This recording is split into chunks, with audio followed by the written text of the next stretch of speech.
have a look at the food on your plate the next time you eat. That meal is really the end of a story that started thousands of years ago, a story about the single biggest change in how humans live. So today, we're going to trace that incredible journey, all the way from the ancient hunt to the modern harvest. So what was the spark? For most of human history, we were nomads, always on the move, following our food. And then something changed.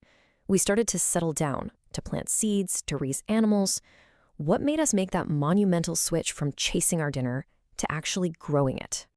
It all comes down to this one really powerful idea: agriculture.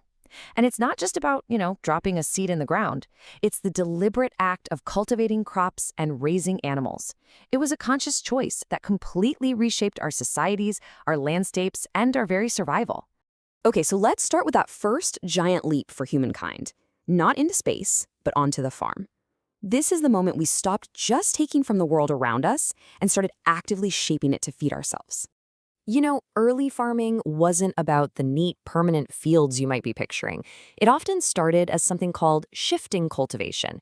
You'd clear a patch of forest, farm it till the soil was tired, and then just move on. But the truly revolutionary idea was settled agriculture. Committing to one piece of land year after year forced us to innovate, to learn the secrets of the soil, and to fundamentally rethink our whole relationship with the land.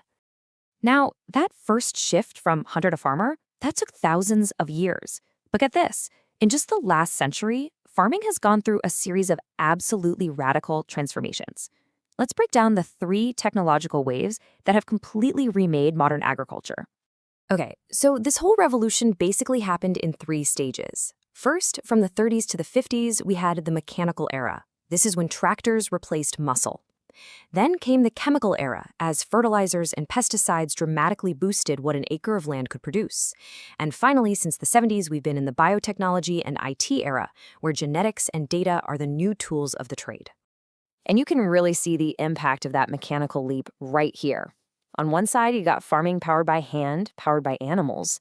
And on the other, you have the immense scale and efficiency of modern machinery. It's just a complete transformation in power and productivity. So that technological revolution changed farming in so many parts of the world. But the story isn't the same everywhere. To really understand the challenges and the opportunities today, let's zoom in on one specific place with an incredibly rich and complex agricultural history: Ethiopia. Ethiopia is one of the world's ancient agricultural centers. I mean, farming isn't just an industry here, it's literally woven into the fabric of its culture and its history. And the potential here is just staggering. Ethiopia has around 51 million hectares of arable land.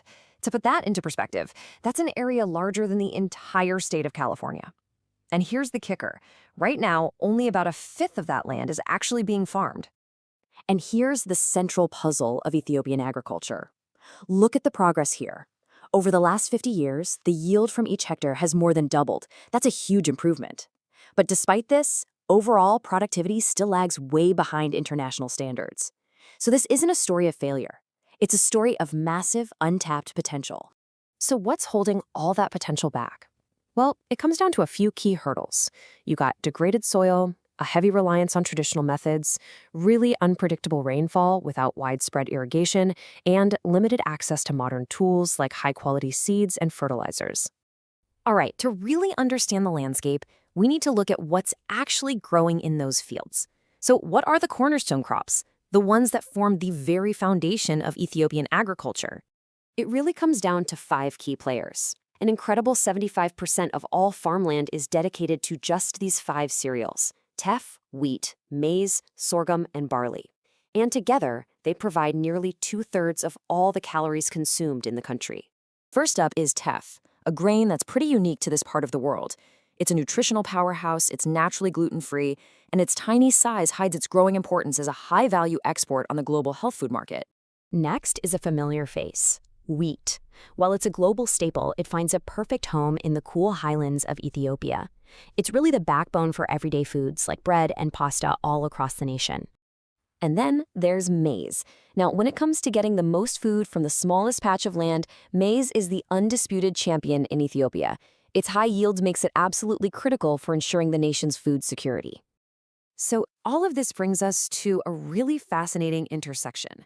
This balance between thousands of years of traditional knowledge and the urgent demands of the modern world.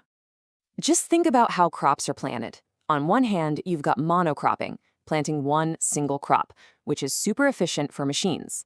But on the other, you have mixed cropping, planting multiple crops together. This traditional method is actually more resilient. It reduces the risk of a total failure and actually improves the health of the soil. And this is where that ancient wisdom isn't just history, it's a potential blueprint for the future. I mean, take the Konzo people.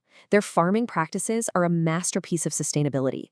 They developed these sophisticated terracing and irrigation systems that have protected their soil and managed scarce water for generations. And that leaves us with a final, vital question. The path forward isn't just about choosing between a tractor and a terrace. The real challenge, and honestly the greatest opportunity, lies in figuring out how we can blend this deep, indigenous knowledge with the power of modern technology to create a truly sustainable and secure food future for everyone.